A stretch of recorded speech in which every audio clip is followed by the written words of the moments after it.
পশ্চিমবঙ্গ আমাদের গর্ব, আমাদের সংস্কৃতি, আমাদের ঐতিহ্য, আমাদের পরিচয়।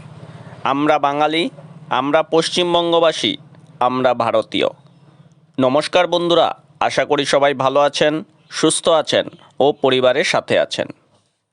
আজ 20শে জুন, আমাদের রাজ্য, আমাদের মাতৃভূমির দিবস। আজ পশ্চিমবঙ্গ দিবস। আপনাদের সবাইকে পশ্চিমবঙ্গ দিবসের অনেক শুভেচ্ছা ও অভিনন্দন। আজকের এই দিনটি পশ্চিমবঙ্গবাসীর গর্বের দিন। কেন গর্বের দিন? কেন পশ্চিমবঙ্গ দিবস পালন করা হয় তা জানতে হলে আমাদের পিছিয়ে যেতে হবে 1947 সালের সেই অত্যাচারিত দিনগুলিতে। ভারত তখন স্বাধীনতার দোরগোড়ায় দাঁড়িয়ে, একদিকে স্বাধীনতার আনন্দ, অন্যদিকে দেশভাগের নির্মম যন্ত্রণা। ব্রিটিশরা ভারতবর্ষ থেকে বিদায় নিচ্ছে, আর মুসলিম লীগের পক্ষ থেকে দাবি তোলা হয়েছে যে অখণ্ড বাংলাকে পাকিস্তানের অন্তর্ভুক্ত করবে।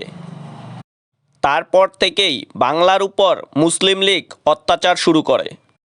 একবার ভাবুন তো, মুসলিম লীগের সেই পরিকল্পনা যদি সফল হতো, তাহলে গোটা পশ্চিমবঙ্গ চলে যেত পূর্ব পাকিস্তানের হাতে। আমাদের বাংলার সংস্কৃতি, ঐতিহ্য সব শেষ হয়ে যেত। এই চরম সংকটের সময় বাংলার হিন্দু সমাজ ও তৎকালীন জাতীয়বাদী নেতারা বুঝতে পেরেছিলেন, যদি গোটা বাংলা পূর্ব পাকিস্তানে চলে যায়, তাহলে কোটি কোটি বাঙালির ধর্ম, সংস্কৃতি, ঐতিহ্য সব শেষ হয়ে যাবে।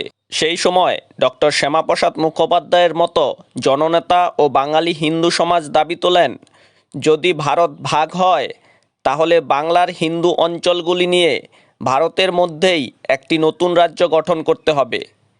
এই দাবির উপর ভিত্তি করেই 1947 সালের 20শে জুন অখণ্ড বাংলার বিধানসভায় একটি ঐতিহাসিক অধিবেশন বসে। আইনসভার সদস্যরা দুই ভাগে বিভক্ত হয়ে যান। একদিকে মুসলিম অঞ্চলের বিধায়করা, যারা চেয়েছিলেন গোটা বাংলাকে পাকিস্তানের অন্তর্ভুক্ত করবে, আর আরেকদিকে হিন্দু প্রধান পশ্চিম অঞ্চলের বিধায়করা, যারা চাইছেন বাংলার সংস্কৃতি ও ঐতিহ্যকে রক্ষা করতে। শুরু হয় ভোট গ্রহণ। 1947 সালের 20শে জুন হিন্দু প্রধান অঞ্চলের বিধায়করা বাংলাকে রক্ষা করার জন্য এক ঐতিহাসিক ও যুগান্তকারী সিদ্ধান্ত নেন। তারা 58-21 বিপুল ভোটের ব্যবধানে প্রস্তাব পাশ করেন যে বাংলার এই পশ্চিম অংশ পাকিস্তানের সাথে যাবে না, এটি ভারতের একটি অবিচ্ছেদ্য অঙ্গ হিসাবে থাকবে এবং তার নাম হবে পশ্চিমবঙ্গ। 1947 সালের 20শে জুন ঐতিহাসিক ভোটাভুটির মাধ্যমে জন্ম হয়েছিল পশ্চিমবঙ্গের। যদি সেদিন ভোটাভুটি না হতো আর শ্যামাপ্রসাদ মুখোপাধ্যায়ের মতো জননেতা এগিয়ে না আসতেন, তবে আজ আমরা ভারতীয় নাগরিক হিসাবে এই পবিত্র বাংলায় বাস করতে পারতাম না। এই দিনটি কারণে অকারণে আড়াল হয়ে যাচ্ছিল।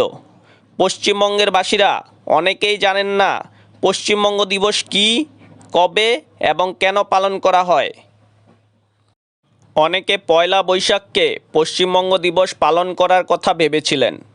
পয়লা বৈশাখ অবশ্যই আমাদের সংস্কৃতি ও আনন্দের একটি অন্যতম উৎসব, কিন্তু পশ্চিমবঙ্গ নামটি যেই দিন স্বীকৃতি পেয়েছিল, সেই দিনটি ছিল 1947 সালের 20শে জুন। ইতিহাসকে কোনো দিন অস্বীকার করা যায় না। ইতিহাসকে অস্বীকার করা মানে আমাদের সংস্কৃতি ও ঐতিহ্যকে অস্বীকার করা। আজ এই দিনটিকে রাজ্য সরকার পশ্চিমবঙ্গ দিবস হিসাবে সরকারিভাবে ঘোষণা করেছেন। এই দিনটি শুধু ছুটি বা আনন্দের দিন নয়, এই দিনটি পালন করা মানে সেই সমস্ত বীর ও মহান ব্যক্তিদের প্রতি শ্রদ্ধা জানানোর দিন, যাদের জন্য আমরা ভারতবর্ষে স্বাধীনভাবে বেঁচে আছি।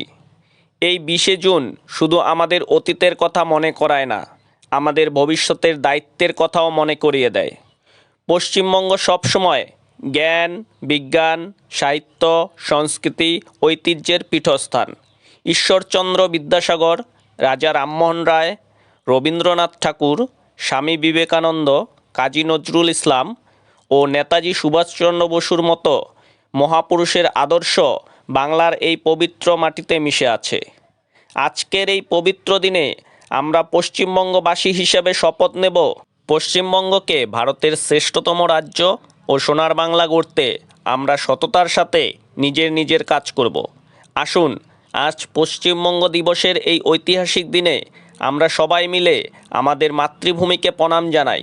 আসুন গর্বের সাথে বলি, আমরা ভারতীয়, আমরা বাঙালি, আমরা পশ্চিমবঙ্গবাসী। সবাইকে আবারও একবার পশ্চিমবঙ্গ দিবসের অনেক শুভেচ্ছা ও অভিনন্দন।